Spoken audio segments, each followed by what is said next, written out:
बच्चों, let's read the following question.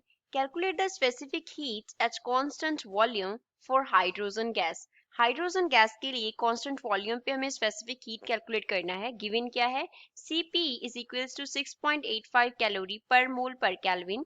Density of hydrogen at normal temperature pressure is 0.089 gram per liter and J is equals to 4.2 joule per calorie. First of all, we will talk about the key concept used in the question. इस question को solve करने के लिए क्या की concept use होगा?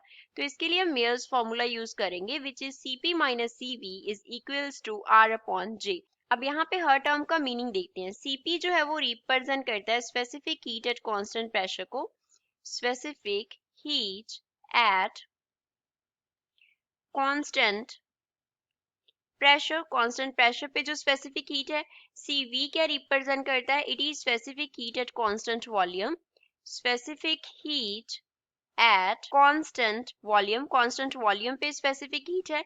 R जो है वो रिप्रेजेंट करता है गैस कांस्टेंट को। R is gas constant and J जो है वो रिप्रेजेंट करता है जाउल को। J here is joule. अब अगर हम आइडियल गैस इक्वेशन की बात करें then from ideal gas equation से हमारे पास क्या रिलेशन होता है? PV को हम लिख सकते हैं RT के इक्वल फॉर यूनिट मास के लिए हम PV को RT के इक्वल लिख सकते हैं। तो यहाँ से हमारे पास जो R का वैल्यू है वो क्या आ जाएगा? PV अपॉन T के इक्वल आ जाएगा। तो इसको हम गिवन जो हमारे पास हमने इक्वेशन लिखा उसमें फिल कर देंगे। तो Cp माइनस Cv जो है वो इक्वल आ जाएगा PV अपॉन J T के। तो इस इक्वेशन को यूज करेंगे हम गिवन क्वेश्चन को सॉल्व करने के लिए। T का जो वैल्यू है वो हमें कितना दिया गया है? 6.85 एंड यूनिट्स क्या है?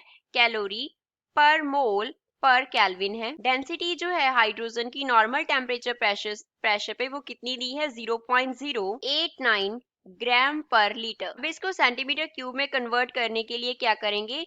10⁻³ से मल्टीप्लाई कर देंगे तो ये बन जाएगा ग्राम पर सेंटीमीटर क्यूब। J का वैल्यू कितना दिया है? 4.2 जाउल पर कैलोरी दिया है। अगर हमें नॉर्मल टेम्परेचर प्रेशर का कंडीशन दिया है तो प्रेशर का जो वैल्यू है वो हम यूज करेंगे 1.01 मल्टीप्लाई बाय 10⁻⁶ एंड इसके यूनिट्स होंगे दैट विल बी डायन पर सेंटीमीटर क्यूब। टेम्परेचर का जो वैल्यू हम यूज करेंगे that will be 273 kelvin eight normal temperature pressure. अब इक्वेशन में सारी वैल्यू सब्स्टिट्यूट कर देंगे। इक्वेशन हमने क्या लिखा था? That Cp minus Cv is equals to PV upon J T लिखा था हमने। तो यहाँ से हमें निकालना क्या है? Cv निकालना है। Cv क्या हो जाएगा? Cp minus PV upon J T हो जाएगा। फर्दर डेंसिटी जो है वो क्या होगी? मास पर यूनिट वॉल्यूम। अब अगर हम यूनिट मास ले रहे हैं पर मोल कंसिडर कर रहे हैं तो 1/V हो जाएगा विच मीन्स V का वैल्यू क्या हो जाएगा? 1 डेंसिटी की इक्वल। तो यहाँ से हम क्या लिख सकते हैं? Cv is equals to Cp minus P upon rho J T आ जाएगा। अब सारी वैल्यू सब्स्टिट्यूट कर देंगे तो Cv बनेगा इक्वल्स टू Cp का वैल्यू 6.85 है माइनस P जो है दैट इज 1.01 मल्टीप्लाई बाय 10⁻⁶ है डिवाइड बाय रो का value density is 0.089 multiply by 10⁻⁻³ density का वैल्यू फिल कर दिया मल्टीप्लाई बाय J का वैल्यू कितना है? 4.2 है मल्टीप्लाई बाय T का वैल्यू 273। अब इसको सॉल्व करेंगे तो ये हमारे पास बनेगा 6.85 माइनस 9.89 आ जाएगा इसको सॉल्व करने पे। तो इन मैग्नीट्यूड अगर हमें Cv का वैल्यू लिखना हो तो वो हमारे पास आ जाएगा 3.04 एंड इसके यूनिट्स क्या होंगे? Calorie per mole per kelvin होंगे। So this is the final answer for the given question. I hope you understood well. Thanks.